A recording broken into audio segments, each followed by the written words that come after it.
This is Defenders TV Podcast episode 112, where we are looking at our spoiler-filled recap about Marvel's Iron Fist Season 1 on Netflix.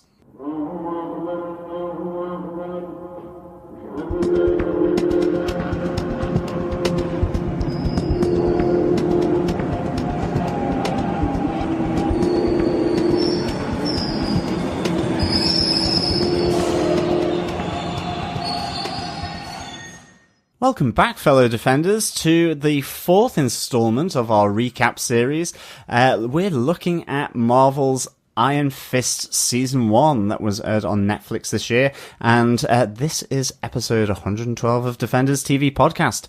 I am one of your hosts, John. I'm another one of your hosts, Dirk. And rounding out the group, I'm Chris. Yeah, welcome back. This is the fourth installment of each of the Defenders. Before we hit the Defenders series, where we're going to review all 8 episodes, and of course our first episode will be out on the 18th of August, just after Netflix dump all 8 episodes worldwide into the interweb and interwaves for us to watch over the TV and computers, tablets and phones, whatever is your fancy. I definitely don't think Netflix used the term dump for their for their shows. Upload? They gently place. Yes. They finesse the series onto the interweb. Absolutely. Yeah, as John mentioned, we'll be releasing our reviews of each individual episode of The Defenders from the 18th of August, the day they start being released. Usually about once a week, maybe a little bit more. It's only an 8-episode series, so it won't take us too long to get through all of them. But just to remind everybody, if you haven't joined us for the recap episodes, we are not watching ahead. We have not seen any episodes of The Defenders as we record at the moment. We're going to wait until we're finished doing these recordings, and then we'll kick on to our Defenders watching. Yes, yeah. And of course, not only the Defenders on the 18th of August, but if you want to listen to our podcast on any of the other individual series of the Defenders, Jessica Jones, Daredevil, Iron Fist, or Luke Cage, then please head on over and subscribe on Apple Podcasts through defenderstvpodcast.com/iTunes, or you can search Defenders TV Podcast on any other good podcast catcher of your choice. Please feel free to leave a review. That always helps for new listeners to come and find us, and as well as getting some feedback to see that we're doing things A-OK. Absolutely. Speaking of feedback, you can email us at feedback@defenderstvpodcast.com with your thoughts on each episode of The Defenders. Just make sure you mark the episode title or the episode name in the email that you send us. You can also send us a voicemail through our website at defenderstvpodcast.com, or finally, come on over and join us on our Facebook group over at facebook.com/groups/defenderstvpodcast, where we chat all things comics, all things podcasting, and all things Marvel over there. It'd be great to have you join us as we get into this series. Yeah, the way we've been doing our recap episodes, we've been looking primarily at the showrunner, having a look at the overarching aspects of the series, and of course seeing where our titular hero or heroine end up at the end of their season, leading into the Defenders. Where will they be? Will it be prison, spitting blood into a puddle, at a bar, or maybe going on holiday to somewhere much further away than China? New York City, you mean, then? Sorry, yeah. later on, that joke's going to make sense. If you've watched listened to our podcast before, you will understand what we mean. If not, we'll come back to that later. Absolutely. Kunlun is actually in the Bronx. But I think with this, onto Iron Fist, the showrunner here was Scott Buck, who has now been thrown off. I mean, now he has moved to Inhumans. He is going to be showrunner there for the Inhumans, which seems to be getting excellent press at the moment, in the same way that Iron Fist did. And we will get a new Season 2 showrunner for Iron Fist, just so that everyone is aware, Raven Metzner. Yeah, that was announced there at San Diego Comic-Con recently. But yet, for Season 1, the original showrunner was Scott Buck, who did later seasons of Dexter. So he had, coming into this, it was all guns blazing. And in fairness to him, this got a lot of heavy criticism at the time, particularly for episode 1, which I think back in the day we reviewed sort of middling. It wasn't the best, it wasn't necessarily the worst, but in terms of opening for Iron Fist, the 13-episode series, unlike the other ones, it really didn't seem to pack a punch, which is odd, given that this is the Iron Fist. It felt a bit sedentary, but it picked up, and in fairness, it really laid a lot of the groundwork for the Defenders now, especially in relation to the Hand. I think even with Iron Fist, I think there was a getting to grips really of this character, and by the end, I think Danny Rand really was shining through, and of course with all his other allies such as Claire Temple and Colleen Wing. Yeah, this is obviously the most recent show that we've covered. We only finished covering it a couple of months ago, so it still feels very fresh in my mind anyway, what we talked about and how we discussed the episodes. Chris, what was your overall impression on the show? Again, hindsight is 2020. Looking back on it now, yes, it was almost reviewed too harshly by the critics, by the general audience, kind of, I would say. The reason I say this is, one, we had been spoiled with 4 seasons of other characters who had already been established. They did something unique with each of them. Unfortunately, Iron Fist came in at a time where political correctness in the overall world was a bit of an issue, or not an issue, but it's a thing that comes up quite a lot. And it was, before it even launched, was mired with, well, you should change this character to an Asian American, and that was one side of the group, and then the other side was very much getting onto, actually, no, we should keep the way the character has been portrayed for, 40, 50 years in the comic books. So straight away it came into a heated debate. Yes. Looking back on it now, the show, while it had some serious, not flaws, but missteps. It stumbled a bit. Overall, as you said, it gave us a majority and a lot more information regarding where the Defenders as a whole, the show is going, the information on the Hand. For every 3 missteps, there was at least one strong kind of overall punch. That's not a good percentage return there, Chris. Overall, I really enjoyed the series. I think we discussed it in depth for the 13th episode. So I'll get a bit more thoughts, I think, on this episode, being a full recap of the full series. But John, do you want to give us the synopsis for the series? Certainly. After his family meets a tragic fate while on an expedition in China, a young Danny Rand is adopted by the people of the mystical lost city of Kunlun, where he's taught a magical fighting style and becomes the city's protector as the Iron Fist.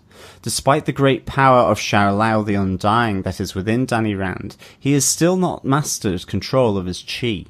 However, Danny still feels there is something is missing, and he returns to New York after being missing for 15 years to reclaim his family company. Back in New York, he is not welcomed with open arms, and he must fight to retain his sanity and Rand Enterprises from the Meachams. When the threat of the Hand emerges, Rand is faced with the choice between returning to Kunlun as its protector and his duties as the Iron Fist, or his duties to his native New York City and his family's legacy. As he encounters the Hand, his loyalties and allies are challenged and changed. Friends become foes, and adversaries offer advice and come to his aid. As the Hand's operations are damaged in New York, another threat seeks to destroy Danny Rand, as Harold Meacham reveals his true colours as the corrupting murderer of Danny's mother and father. In the final face-off, Danny uses his incredible kung fu mastery and ability to summon the awesome power of the fiery Iron Fist to destroy Harold, just as Kunlun, left exposed and weak with Danny's absence, is seemingly destroyed by the Hand. There's a lot here, I think, and I do think that this series really was much better than unfortunately it was rated as by critics. I think, as Chris has said, there were certainly some missteps here, but I do think it did get into a groove, certainly in the latter half of the season. But even some of the earlier aspects, Danny kind of being put into the psychiatric hospital, and just his interaction with the Meachams, with Ward and with Joy, and also with Harold. There was really quite a lot of fluid sort of relationships in Iron Fist. Colleen Wing is shown to be a member of the Hand. Harold is shown not to be the friend of the family as he once thought he was, and it actually was involved and orchestrated with Madame Gao, the murder of Danny's parents. And even with Joy and with Ward, Joy is on Danny's side, but the ending of Iron Fist leaves that slightly open, really, with the fact that she is meeting with Davos. And Davos is explaining to her that Danny Rand basically destroys everything he touches. Of course he does. He's got the Iron Fist. And Ward ultimately comes to his aid, despite being his harshest critic. So I actually really enjoyed all these kind of fluid relationships that sort of all center around Danny Rand. And I do think that the way they portrayed him, his memories, and going back to Kunlun, and certainly towards the end, where it got a bit more fractured when he was having these moments of despair, and he was remembering all the different things that had happened over his life. I think that just showed his kind of, his delicate mental state, his delicate emotional state. I think Danny Rand is a very emotional character and has been portrayed that way, certainly by Finn Jones. And I thought that was really well done in the end. And of course, there was Madame Gao. I mean, I'm not going to say it again. Fab. Yes. Fab. Yes. And so you are going to say it again. I am going to say it again. and you get the start of the weapons as well, Absolutely. The immortal weapons. Tons not all going of on them, in the series, yeah. and not all 8 of them. They had the big face-off that was directed by RZA, which was an excellent episode. Really sort of going into that. The fighting and channeling that, really good. Yeah. Sorry, I've been talking quite a lot there. John is our Iron Fist fan, as Yes. any listeners who haven't heard all of our episodes. I did have one question that I wanted to interrupt you with earlier on, which was, I suppose, one of the pieces that Chris talked about, which was the casting of Finn Jones in the role. While hugely controversial, he's very similar to Danny Rand in the comic books, though. Yeah, it's definitely. the same type of character. One of the things I think that was quite a bit of a strength, if you stuck with the series of Iron Fist, was the character of Danny Rand. He is a very open guy. He's a very blank slate almost, on purpose, because he was taken as a 12-year-old to Kunlun for his training, and then had been outside of the world for that whole period of time while he's over in the mystical city, and then comes back to New York. So they didn't do a lot of fish out of water storylines with him, but they did do some PTSD storylines with him. They did do some things about him not understanding how the world of New York really worked and why everybody was so focused on money when he'd been trained all of his life to protect the innocents, to protect people. And I thought that Finn Jones playing that role, I thought he was very, very good. Yeah. Definitely. I mean, I think to add to what Chris said as well about the controversy surrounding his casting and whether an Asian actor should have been cast in that role or not, there was that element, absolutely, and for a lot of people that was shut us down and end of story. But there was also as well that additional element that he's a billionaire. Matt, Luke, Jessica are all really scrapping to find their way, and Danny has in a different way. In the sense that he's lost his parents, but as well, I think I certainly recall that there being kind of an underlying thread saying, well, he's not like the others as well, that there was that kind of separation. Absolutely. And because of that billionaire aspect and Rand Enterprises. And maybe that had something to do with it as well. Absolutely. And Chris, obviously, there's another huge character in the show, the other major hero in the show that gets introduced to us through Danny, which is Colleen Wing. So what about Colleen and Danny's relationship? Did you like that dynamic? I did. So the large shock, that twist that we that was given to the audience, that Colleen was a member of a faction of the Hand, one of the fingers, if you will, that she was taking her students off the streets, so not off the streets, but taking them from downtrodden areas and giving them a home in the Hand as soldiers. Yeah. That was a good storyline, and I do like Colleen's storyline.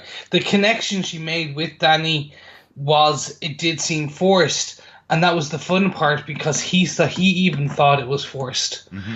And then what you are given is that this actually was not, that she has fallen for him. She does care about the weak.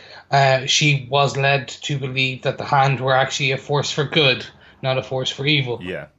So overall, that arc is quite good.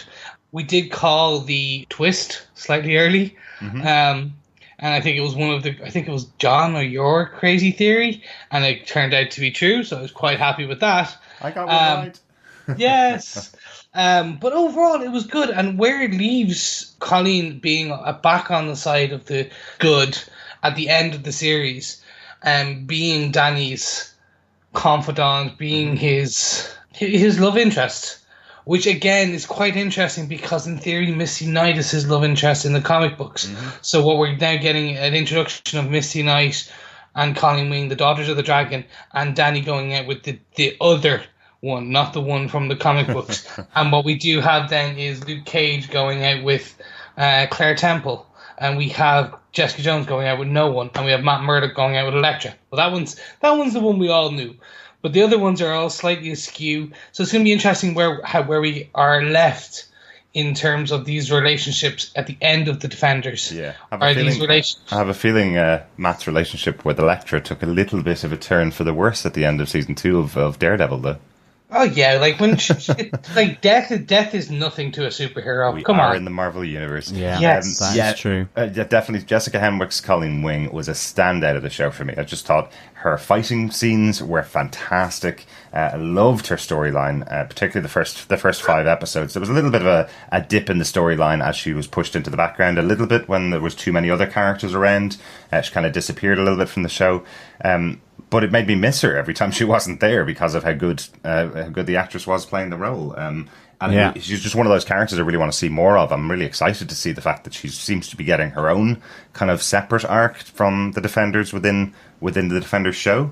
It does seem like Colleen's going to go off on her own little journey while Danny goes and deals with the Defenders. So I'm interested to see a lot more of Jessica Henwick in the show. I think she was the first announced as a secondary character for the show. So hopefully they've got a lot to do for her. Yeah, and I think the other, like Bakuto as well, he was a really good member of the Hand, really good villain. I really enjoyed his interaction with Colleen Wing. You know, he comes in, I think originally we may have thought he could have been Davos. Mm-hmm. I think we thought everybody was Davos. Yeah, probably. We were like, that's Davos. Yeah. The guy fixing windows, that's Davos. Yeah. Turned out one of them was Davos. Yeah. New stuff about the Immortal Iron Fist, and just that connection with Madame Gao as well, that these different factions of the Hand don't necessarily see eye to eye. Yeah, it felt like Bakuto's version of the Hand was kind of like a big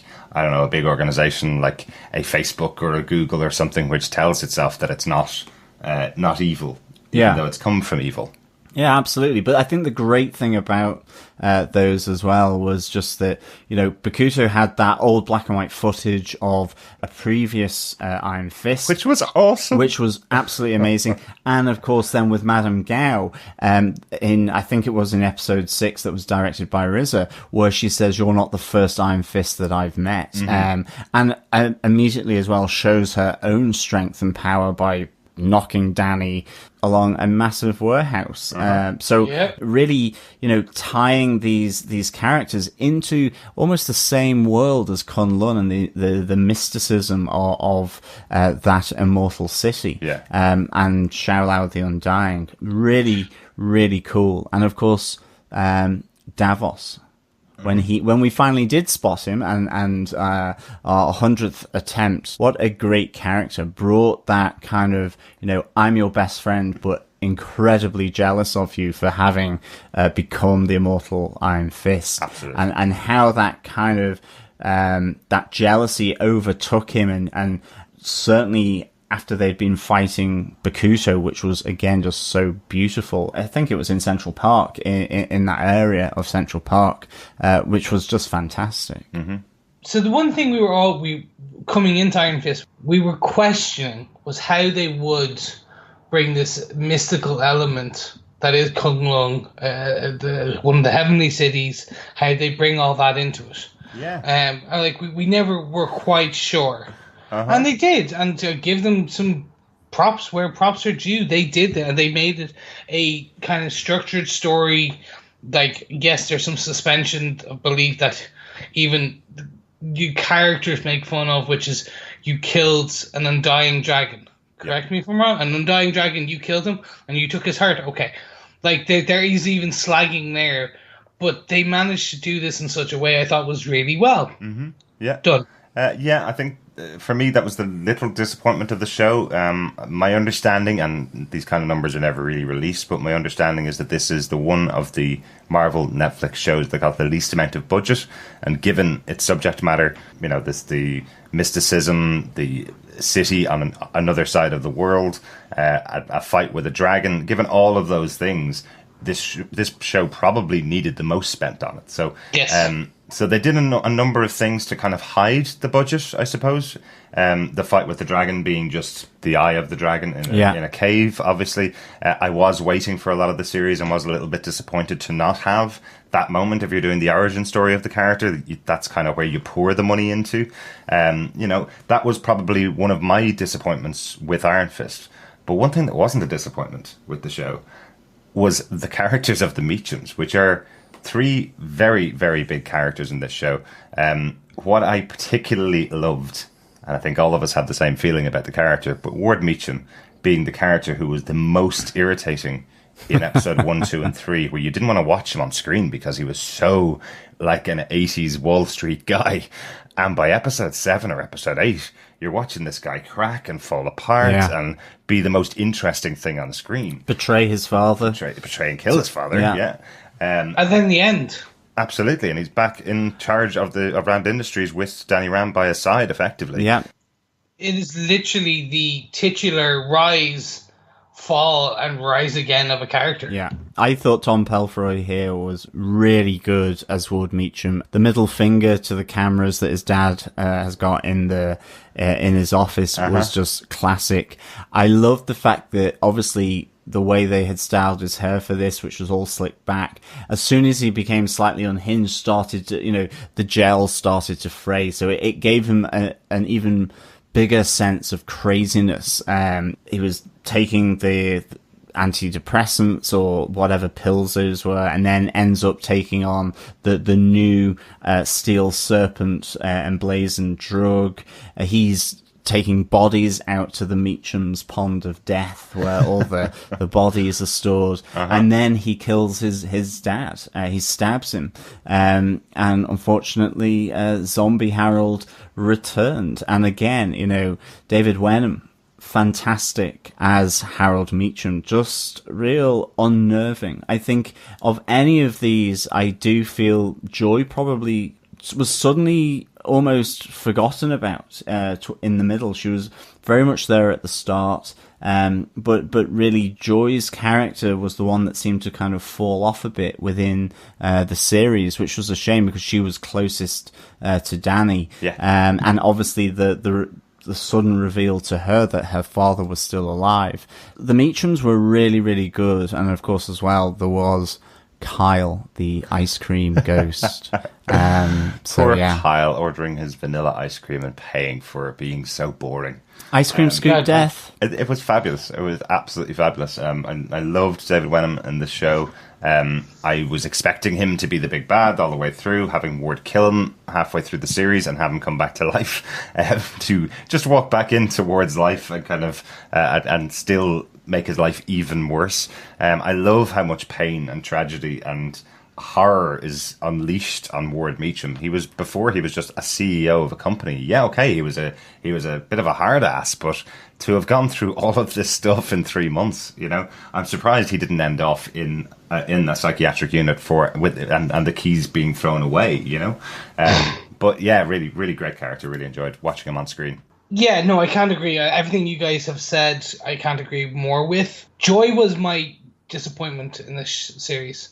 Yeah. She was underutilized towards the end. Definitely.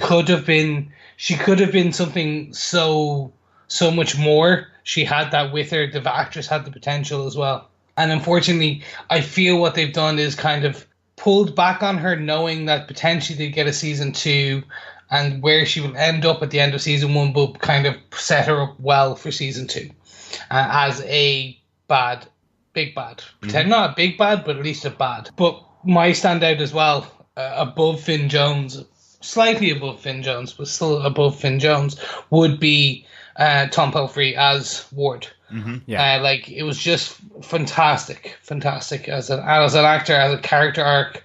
You actually you started by hating him, then you start to feel some empathy, then you hated him some more, and then you kind of like him, and now you're towards the end, at the end of the season, you are actually I like this guy. Yeah. He will do well with Rand Enterprises. Absolutely. Overall, that's kind of the overarching piece of the show, I think. Yeah. I mean, I suppose the final thing I would say on it is that his chi and his Iron Fist, okay, he was learning about it and so on as he went through this. It felt sometimes that it was used a bit inconsistently at times. He knows he's got this power, and he's used it before he gets any further teaching from Bakuto in terms of that he can start to heal people, as well as understanding how he really regenerates his chi. But I think occasionally you were kind of there going, well, why is he not using the fist here, and why is he not using it here, and so on. So I mean, I think that was sometimes a bit problematic, just that inconsistency. But obviously, when he did light up that yellow fist with his chi, it was really, really cool to see. Yeah.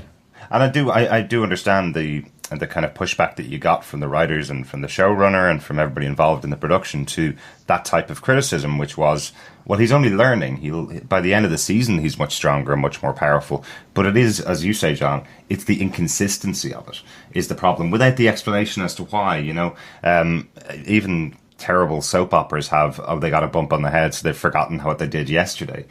This seemed like there were inconsistencies because maybe the writers didn't tell each other what they were doing episode to episode with the character or something like that. It felt like genuinely we don't really know how powerful he is throughout the show. So one episode he's much more powerful and knows exactly how to punch through a wall, and other episodes he needs to work up for 3 or 4 hours to get center his chi and do that kind of move. It was definitely that there needed to be a Basil exposition a little bit, to some extent with that, and I think sometimes that was one of maybe the missteps, was that actually Danny's journey maybe just didn't have some of the exposition that was required or where he was at certain moments, but it was still a really good episode. I mean, those episodes, I think it was like 8, 9, 10, 11 leading up, were really top notch. Were there around Colleen Wing and Bakuto and Betrayal and Madame Gao, I thought were excellent. Really, really good. So, Chris, like we have with all of the other shows in our recap series, where are the characters at the end of the series? The most recent and closest series, probably, well, obviously, to the Defenders. So we're only 4 months between the two series, really. Where are all the characters at the end? So first we've got Davos is kind of shown to be in Paris with Joy Meacham, where they are making some dastardly plans against Danny under the watchful eye of Madame Gao. That's right. Which is very interesting. It's first of all that she's free, and second of all, we know she will have played some role in the Defenders. So that's going to be quite interesting. Yeah. Which again makes you wonder, and again, nothing confirmed about these other two characters, but does make you wonder if Madame Gao's in the Defenders and she's straight out of Iron Fist, does that mean she's coming along with her two new people behind her, one being Davos and the other one being Joy? Is there some connection? Does this give her greater access to Rand Industries if Joy is working with her, for example? Does this have a moment where we will have Davos versus Dany within the Defenders because he's now working with Madame Gao? Yeah, is this going to be that Star Wars moment where he turns from Jedi to Sith and takes on the moniker of the Steel Serpent, which we know within the comics that's the case. So that would be quite good, maybe with the tutelage of Madame Gao. And she already has the branding and everything. Yeah. And we still know that Madame Gao as well was in Kunlun. I mean, she does a fascinating description of the city in terms of that she used to sell stuff underneath this like beautiful tree and blossom, all this kind of stuff. So, while she might not be Mother Crane, let's hope there might be a case where that does actually happen. Definitely, and we're all still betting that she is Mother Crane here. Yeah. Pretty much. And in the case of kind of like Rand Enterprises, what we have is Dany and Ward are back in control, being that tag team similar to their fathers, but obviously in a way that hopefully Ward will not try to kill Dany again. I do remember commenting on it at the time where the two framed portraits of the two of them go up on the walls, just like their fathers were there, and you're going, yeah, but Joy was like head of the company for years. Is she not going to get her portrait on the wall? I know it's symbolic, but put her portrait on the wall. She deserves it after all this time. But anyway. No. She's evil now. We don't like evil. I think she turned evil because her portrait didn't go on the wall. That was really it. She walked up going, I'm home. Oh. She's changed her name to Bitter now. Yeah, Bitter Meacham. Of course, then what we also have is one of the factions of the Hands in terms of Colleen's faction, and Bakuto's faction is in ruins after the death of Bakuto at the hands of Colleen Wing. So Bakuto, is he actually 100% dead, or is he going to be resurrected, similar to the same process of Elektra and being stored in a giant urn in a large warehouse? Are all the members of the Hand like human oranges being squeezed for their blood to bring them back to life? And I mean, the answer to that we know from the basis of our San Diego Comic-Con trailer discussion as well. There was a mini Bakuto in the background. Well, Bakuto was in the background. He wasn't mini Bakuto. No, he wasn't mini. No, but we don't have enough blood to do a 6 foot tall version. We'll do a 3 foot. I don't know why I called him mini Bakuto. I just think, it sounded Austin good. Powers. Yeah. I just had this vision of a mini ninja, like a tiny ninja up to my knees, just going around with swords, cutting people's ankles. It is. Right? It's mini me but in the Marvel universe. Bakuto and mini Bakuto.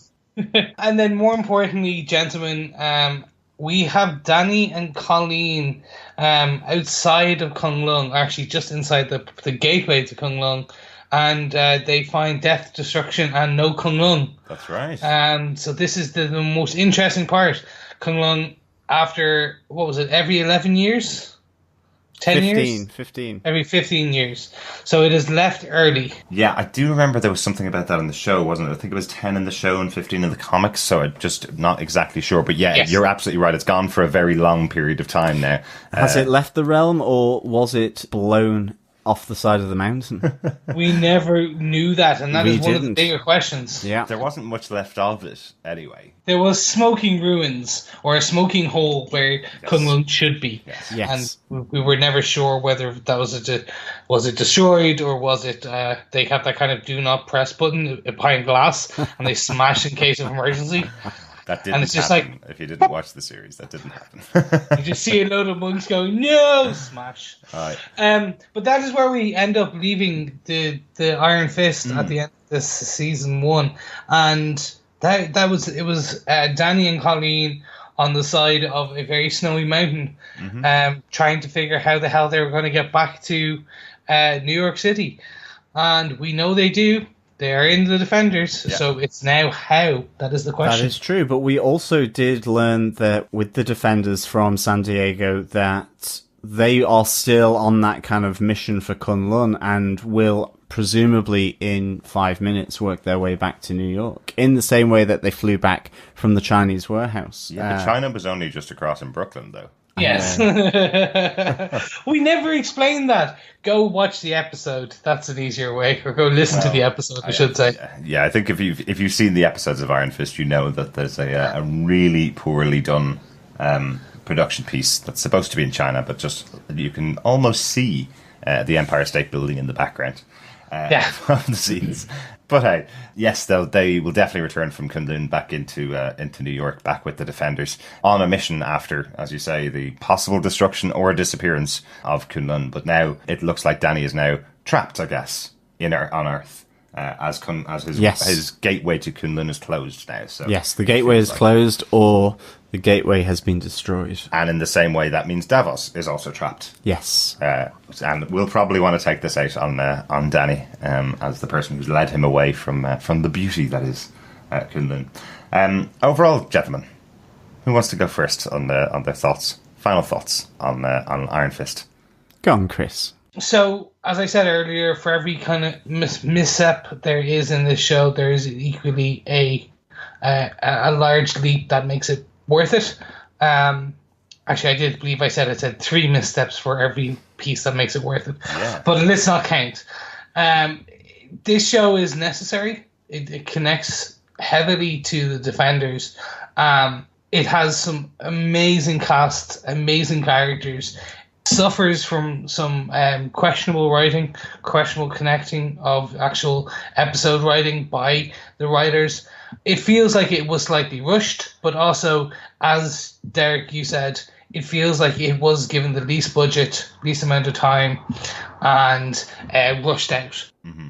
But that being said, watch it. Surprisingly, I believe, I can't remember when I heard this figure, it is one of the most watched shows on Netflix this year. Uh-huh. So that's either something really good or that it's like Netflix is really bad at the moment. I'm going to take it as that being quite good. A lot of people have actually gone against the commentators and critics and went, actually, I'm going to try this out myself and have watched it through to the end. Yeah. But yeah, I would suggest do watch it, battle it out. As I said, for every misstep, there is some good ones. Yeah, absolutely. I suppose from my point of view, I do hate that we're still talking about the critics' reaction to the first 7 episodes. We did quite a significant talk about that when we were doing our discussion on it, and we did come to the conclusion on that episode that really the critics had completely underestimated the show. They'd missed quite a lot of things, as you do when you're going through episode one by one by one. You do miss the fact that this is a full season, and once you get to the end of the season, you'll learn things about the characters that make them better and make them more interesting. This is not a show without its problems, as you've mentioned, Chris. My biggest problem with it, particularly coming off the back of doing our Luke Cage podcasts and watching Luke Cage, which had such a strong showrunner and such a strong focus and such a strong identity as to what it wanted to be. This show did not feel like it had the identity nailed. We went through episodes going, oh, it's a great idea to have Danny have PTSD and flashback to his past in the accident that killed his parents. And then that didn't come back for 9 episodes. Yeah, for no reason. That. You know, Danny's fighting his way and has to prove that he is Danny Rand. Oh, that's a great idea as well. Oh, okay, they're going to drop that one too. Okay, and then they had another idea that they dropped, and then another idea that they dropped. And then they kept mentioning Kunlun as if it was going to come up the next episode. The first we really see of Kunlun is a very small flashback with Davos. And then at the end of the series, it's gone. And you're going, oh, okay, so you decided not to do anything to do with that mystical side. Yep. So to me, it's more about the guiding hand behind the show. I'm not going to put it all on Scott Books. There's loads and loads of other people involved in the show. But it felt like with Chio Coker on Luke Cage, with Alyssa Rosenberg on Jessica Jones, and with Marco Ramirez and Doug Petrie on Daredevil Season 2, and Stephen Tennant in Season 1, they all had a vision for their shows, and they all seemed to guide it all the way through for the 13 episodes, most being involved in writing first and last episode, or directing them. It feels like Scott Book wasn't as involved and didn't have that guiding hand on the show, it feels, or nobody had the guiding hand on the show. So that's my feeling. I did enjoy it overall. There was some excellent episode, and actually the further you get into the series, I think the better it gets. But I can understand people dropping off this one. Yeah. John, just before you get into yours, speaking of Scott Book, do we think his now confirmed role in the Inhumans, which is 2 episodes back to back in the IMAX, followed by potentially another 8 on the TV, do we think that may have something to do with it, where he checked out halfway through, kind of went, actually, I'm going to go from this Netflix thing to this big IMAX show? Well, yeah, like it's all the same company. It's all under Jeff Loeb. You know, he has the final decision on all these people. So I don't think they would allow Scott to jump ship to go to the Inhumans. But I absolutely think, yes, the offer came to him at a time when he was possibly in the middle of Iron Fist, and he decided that Inhumans was a bigger priority for him. Now, again, this is all speculation. Speculation, yeah. Inhumans is a big deal. There's a lot of money going into it from IMAX, and as John jokingly pointed out earlier on, it's not getting a huge response, and I wonder, is that people's reaction to from the man who brought you Iron Fist, which also had bad ratings, comes a new TV show in the Marvel universe? Because it seems to be getting a lot. These 2 TV shows, both of them have gotten the most hate of all of the Marvel universe, all of the 16 films plus the 5 TV shows now. For me, I don't think anyone should worry about the hate that Inhumans is purporting to get. I mean, Agents of S.H.I.E.L.D. got hate. Mm-hmm. Iron Man 3 has gotten... Iron Man 2 got quite a lot of hate, as did Iron Man 3. I mean, people come to it as they come to it, and they enjoy it or they dislike it. I think with Iron Fist, from my stance, I really enjoyed it in the end. I think it starts off relatively weak, but I think moving from about episode 8... it really gets into a groove which really explores the Hand, Kunlun, you have Davos arriving. And even before that, I thought Riz's episode was really a good delve into that mysticism. But I think that's what it needed. I think we had to go back to Kunlun. I think we really did need to see that city and really get flashbacks from Danny, to the extent that we got with Luke Cage, where you see an entire episode where he's in prison. He has the tiara and the cuffs. And I think we needed to see this to really understand that he was emotionally broken. This idea that he's been 15 years in a mystical city where he is doing meditation, learning kung fu and martial arts, preparing for battle, and then he suddenly got PTSD. That's not to say that he hasn't got it, but I think it's like that last 10 or 15 years never happened. I think we needed to see more of that. We saw that they could have been quite brutal, but at the same time, they trained him up to be ultimately the protector of Kunlun. It would have been really good to have seen some of that backstory, because I think that would have given Danny Rand in New York much more context. And I think they should have linked it much more, as we were saying on the Daredevil one. You know, you saw the Steel Serpent there, and you heard Madame Gao speaking with Owly about she's leaving New York, going very far away. And instead, we don't get the Steel Serpent. It is literally just a moniker on the drugs. Yeah. It would have actually been nice to have had the Steel Serpent. You know, I think there were some missteps in those flashbacks then that we got.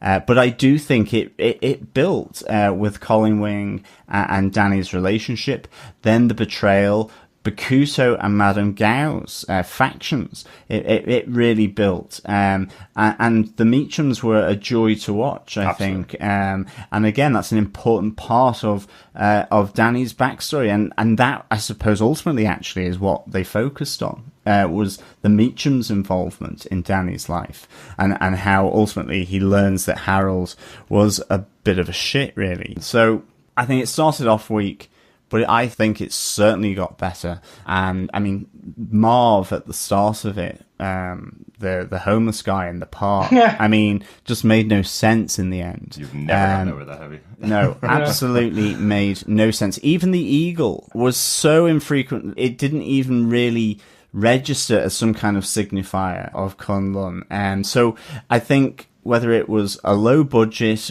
and maybe it was to do with the showrunner getting a new gig maybe during production, I don't know. But I think that kind of mystical side of things needed to be the focus through this. Yeah. Definitely. And his trials in Kunlun and his emotional detachment from his parents whilst in Kunlun because of their death, and him needing to kind of reconnect with them by coming back to New York. Absolutely. But I still enjoyed the series, and I would recommend anyone to watch it because it really is important for the Defenders, and it really does connect a lot of different threads. Like Madame Gao from Daredevil, you have Claire Temple there, and ultimately, I think it's going to be hugely important for the Defenders and connecting back into Daredevil. Well, one of the things we did learn in the show, and just to highlight it because we didn't really talk about it, is the reanimation of Harold Meacham. He's not actually reanimated. Nobody goes out and does it. He gets killed and comes back to life. So just one of the things to highlight that's what we learned from Iron Fist. So effectively, all of the hand ninjas that were reanimated and were fighting Daredevil, if they haven't got their heads chopped off, they will be reanimated again and will come back. Elektra has now gone through the same process. So that means, again, she can't die. So she is effectively an immortal now because she's gone through exactly the same process as Harold Meacham. If Bakuto has gone through the same process, again, he is also someone that cannot die in the show. So there's loads of these characters now, all on the side of the hand, that we've now learned from this show can't die without having their head removed from their body. So unless they're top and tails. Well, yeah, they have to have their head removed.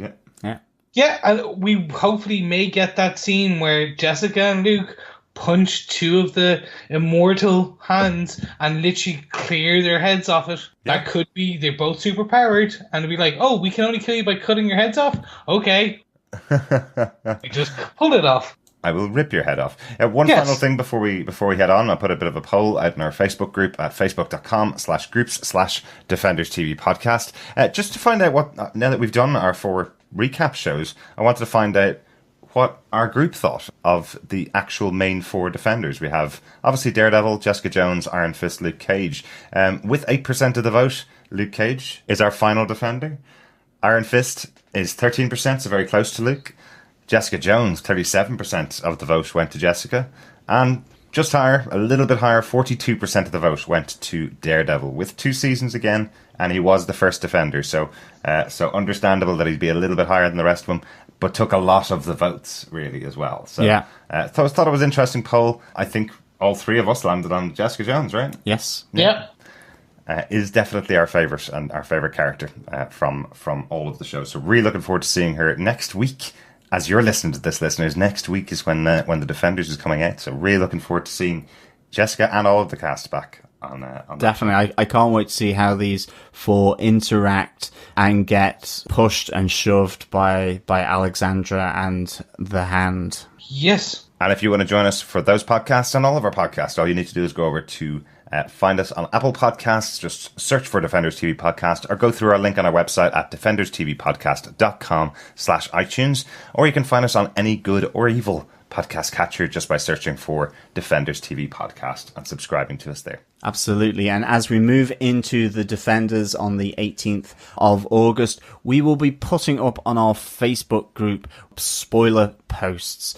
So that's where we will highlight the episode for discussion, and then to have that discussion in the comments so that anyone flicking through the page who hasn't yet reached that episode won't get spoiled. So we will do that. If you want to come and join us on our Facebook group, please head over onto facebook.com/groups/Defenders TV Podcast and join us there for all the discussion and comments on the Defenders series. And of course, we will be over on Twitter as well, tweeting away at DefendersCast. And if you just want to pop us your feedback and you don't want to get involved in the Facebook thing or the Twitter thing, you can still traditionally email us at feedback@defenderstvpodcast.com or send us a voicemail from our website at defenderstvpodcast.com. We want to hear even more voices during the Defenders. We've been around doing this for 2.5 years now with each of the shows leading up to the Defenders. This is the big one. We've always joked about it with our Summer of Spider-Man and with our Summer of Doctor Strange, that everything's leading to those movies. It was never leading to that. This is Defenders TV Podcast, your home for the Defenders coverage and our home. So come join us as you go through the episodes. Send us in a voicemail after each episode. We'd love to play them and talk about your thoughts as well. Absolutely. All roads lead to the Defenders. Mm-hmm. Yes, and of course, those roads can be filled with your friends, so please go ahead and rate us and review us and share and tell your friends, your grandmothers, your mothers, your brothers, your sisters, your aunties, your uncles, whoever you may want to tell them how amazing we are. Tell them, now I'm blowing my own horn here. Tell them how amazing we are. Tell them that they must be listening to us, and tell them that they have 111 episodes to catch up on by this time next week, because all roads lead to Defenders on August 18th at either 7 a.m. or 8 a.m. We're still trying to figure that one out, but we will have it figured out by the time the show drops. We better, because I scheduled the podcast. I don't want to go on it early. So I'll work out what time it's going to be out, but it will be out in time for you to listen to it straight after watching the episode over on Netflix. Thank you so much for joining us for these recap episodes. Hope you enjoyed them. It was a great suggestion from our group over on Facebook. I really enjoyed going through the 4 recaps that we've done of all the Netflix shows. It's been really good. Will we go on to a recap of all of our movie reviews next? No. That's like 18. That's been quite a few as well, so let's not do that. But thanks so much for the suggestion. Again, if you have any suggestions, pop them into us. We always like hearing from you. Yes, and much like the bird at the beginning of episode 1 of Iron Fist, now we must take to the sky and never be explained again.